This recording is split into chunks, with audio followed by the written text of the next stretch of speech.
শিক্ষামন্ত্রী আ.ন.ম এহসানুল হক মিলন বলেছেন, ঢাকা মহানগরীর কিছু স্কুলে রবি, মঙ্গল ও বৃহস্পতিবার অনলাইনে ক্লাস নেয়ার পরীক্ষামূলক পরিকল্পনা নেওয়া হয়েছে। শনি, সোম ও বুধবার স্কুলে স্বাভাবিক শ্রেণী কার্যক্রম চলবে, শুক্রবার বন্ধ থাকবে।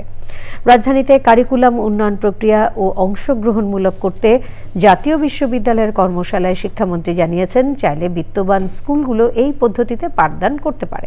এ বিষয়ে বিস্তারিত জানতে যাচ্ছি মোস্তফা মল্লিকের কাছে। 200-র বেশি সার্ভিস ও ফিচারে লেনদেনের সব বিকাশ অ্যাপে সম্ভব। হ্যাঁ মল্লিক, শিক্ষা মন্ত্রণালয়ের সিদ্ধান্ত সম্বন্ধে আমাদের জানান।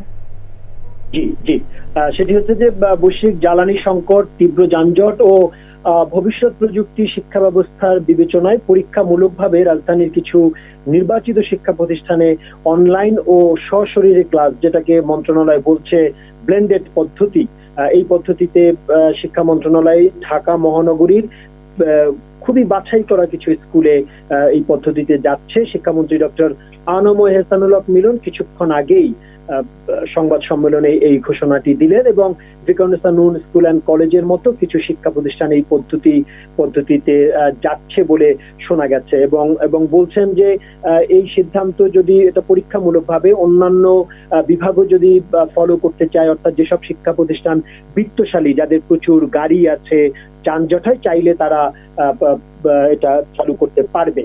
এবং নতুন সিদ্ধান্ত অনুযায়ী যেটা হয়েছে সেটা হচ্ছে যে সপ্তাহে 6 দিনই ক্লাস হবে, এর মধ্যে 3 দিন অনলাইন ও 3 দিন সশরীরে ক্লাস হবে। এবং শিক্ষা মন্ত্রণালয় থেকে ঘোষণা দেওয়া হয়েছে, শনিবার আর সাপ্তাহিক ছুটি থাকছে না, শনি, সোমবার ও বুধবার এই 3 দিন সশরীরে ক্লাস হবে, আর রোববার, মঙ্গলবার ও বৃহস্পতিবার এই 3 দিন অনলাইনে ক্লাস হবে।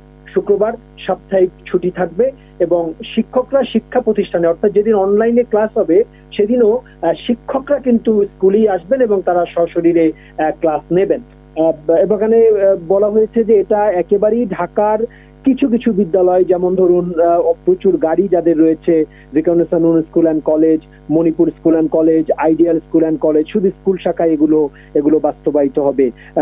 তবে এখানে অনেকে বিশেষজ্ঞরাও বক্তব্য দিয়েছেন, তারা বলছেন যে আসলে প্রচুর লেখাপড়া করে, রিসার্চ করে কারিকুলাম কিভাবে ডেভেলপ করা যায় সেসব বিষয়ে যেন সিদ্ধান্ত নেওয়া হয়। আর গণমাধ্যমগুলোকে অনুরোধ করা হয়েছে যে কিছু কিছু গণমাধ্যমে এরই মধ্যে বলা হয়েছে যে সরকার সিদ্ধান্ত নিয়ে ফেলেছে যে 3 দিন বন্ধ থাকবে, অর্থাৎ 3 দিন অনলাইনে। আসলে সরকার এই ধরনের কোনো সিদ্ধান্ত নেয়নি, একেবারেই নির্দিষ্ট কিছু বিদ্যালয় হাতে গোনা যায় 3টা, 4টা, 5টা, 6টা এমন শিক্ষা প্রতিষ্ঠানে পরীক্ষামূলকভাবে এটা চালু করা হয়েছে। মল্লিক, ধন্যবাদ আপনাকে।